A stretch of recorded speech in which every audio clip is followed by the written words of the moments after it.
ಮಹಿಳಾ ಆಯೋಗದ ಅಧ್ಯಕ್ಷ ಆಗಿರುವಂತ ನಾಗಲಕ್ಷ್ಮಿ ಚೌಧರಿ ಅವರು ಸಂಪರ್ಕದಲ್ಲಿದ್ದಾರೆ. ಮೇಡಮ್ ನಮಸ್ಕಾರ. ನಮಸ್ಕಾರ ಮೇಡಮ್, ಈ ವಿಚಾರ ಯಾವಾಗ ಗೊತ್ತಾಯಿತು ನಿಮಗೆ? ನನಗೊಂದು 2 ಗಂಟೆಗಳ ಮುಂಚೆ ನನಗೆ ನಮ್ಮ ಯಾದಗಿರಿಯವರು ಮತ್ತೆ ನಮ್ಮ ಬಿಜಾಪುರದವರೆಲ್ಲ ವಿಡಿಯೋ ಕಳಿಸ್ತಾ ಇದ್ರು ನನಗೆ. ಆ ವಿಡಿಯೋ ಬಂದಿದ ತಕ್ಷಣನೇ ನಾನು SP ಅವರಿಗೆ ಮಾತಾಡಿದೆ. ಮೊದಲು ಅವರನ್ನ ಅರೆಸ್ಟ್ ಮಾಡಿ, ಮತ್ತೆ ನೀವೆಲ್ಲರೂ ಅಲ್ಲಿ SP ಆಗಿರ್ಬೇಕಾದ್ರೆ ಈ ತರ ಎಲ್ಲ ದಬ್ಬಾಳಿಕೆ, ಗೂಂಡಾಯಿಸಮು, ಮರ್ಡರ್ ಮಾಡೋ ಅಟೆಂಪ್ಟು ಇದೆಲ್ಲ ಆಗ್ಕೂಡ್ದು. ಹಾಗಾಗಿ ಅವರನ್ನೆಲ್ಲ ಅರೆಸ್ಟ್ ಮಾಡಿಬಿಟ್ಟು ನನಗೆ ನೀವು ಹೇಳಿ ಅಂತ ಹೇಳಿದ್ದೀನಿ.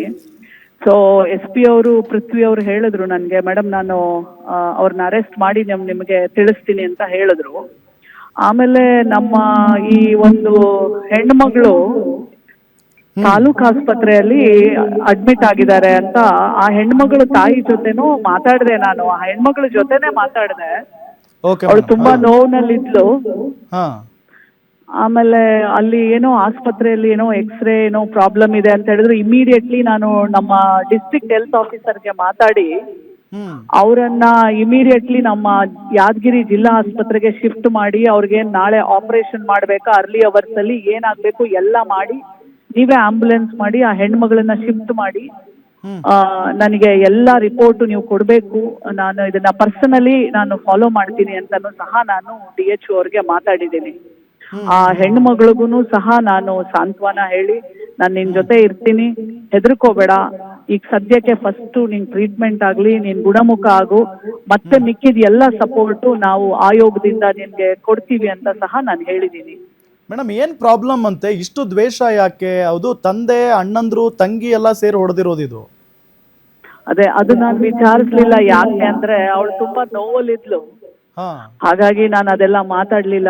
ಅವಳಿಗೆ ಫಸ್ಟ್ ಟ್ರೀಟ್ಮೆಂಟ್ ಆಗ್ಬೇಕಲ್ವಾ, ಹಾಗಾಗಿ ನಾನು ಅದನ್ನೆಲ್ಲ ಮಾತಾಡಕ್ ಹೋಗ್ಲಿಲ್ಲ. ಅವಳು ಈಗ ಜಸ್ಟ್ ನಮ್ಗೇನು ಆ ನೆರವು ಬೇಕು ಅಂತ ಹೇಳಿದಾಳೆ. ಮೊದಲು ಅವಳು ಗುಣಮುಖ ಆಗ್ಲಿ.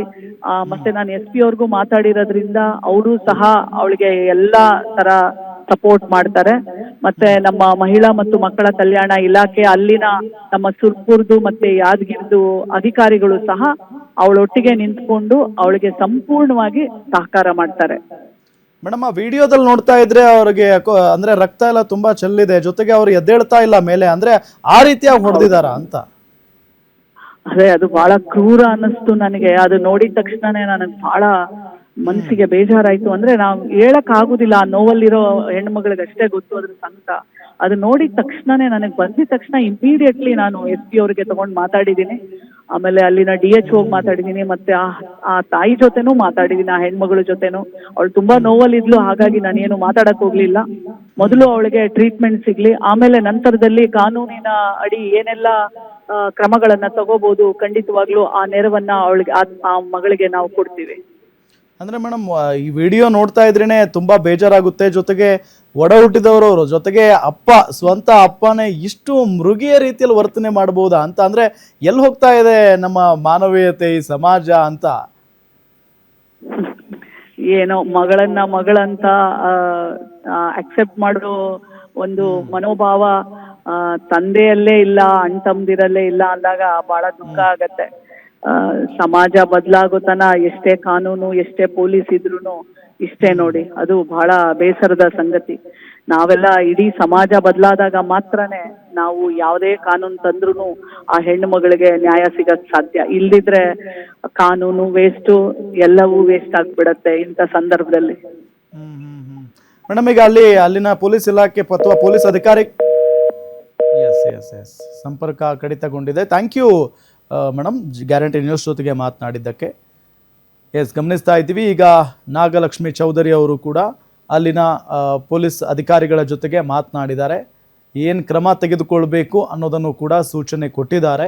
ಅದಾದ ನಂತರ ಆಸ್ಪತ್ರೆಗೆ ಕಾಲ್ ಮಾಡಿ ಆಸ್ಪತ್ರೆಯ ವೈದ್ಯರ ಜೊತೆಗೆ ಮಾತಾಡಿದಾರಂತೆ. ಭಾಳ ಪ್ರಮುಖವಾಗಿ ಸಂತ್ರಸ್ತ ಮಹಿಳೆ ಏನು ಗಂಭೀರವಾಗಿ ಗಾಯಗೊಂಡಿದ್ದಾರಲ್ಲ, ಅವರ ಜೊತೆಗೂ ಕೂಡ ಮಾತಾಡಿದ್ದಾರೆ. ಸೊ ಅವರ ಪರಿಸ್ಥಿತಿಯನ್ನು ಅವಲೋಕಿಸಿದ್ದಾರೆ. ಸೊ ಪರಿಸ್ಥಿತಿ ಏನು ಅಂತ ಸಂತ್ರಸ್ತ ಮಹಿಳೆ ವಿವರಿಸಿದ್ದಾರೆ.